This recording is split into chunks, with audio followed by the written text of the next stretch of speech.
dra die stof van die Boland nog diep in my vellie sonate. En die reuk van die hoë veldreën loop nog saam in die strate.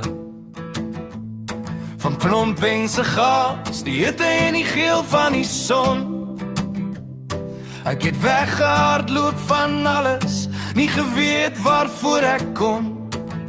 Die Mekong vloei stadig, 'n bruin slang deur die stad.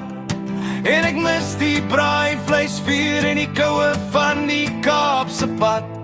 Maar die glimlag van die mense hier het my mure laat sak. In die skadu van die tempels het ek my hart uitgebak.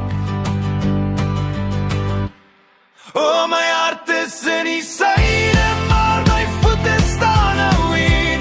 Tussen paddens en pagodas het ek my nuwe vier.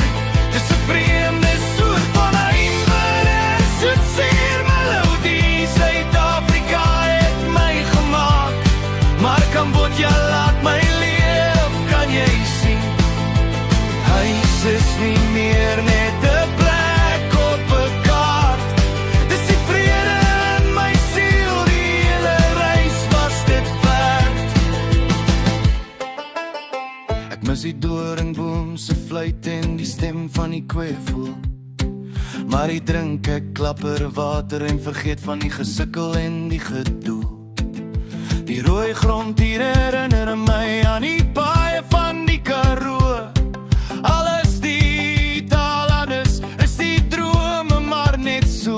Ek het my plek gevind waar die wierookstokkies brand.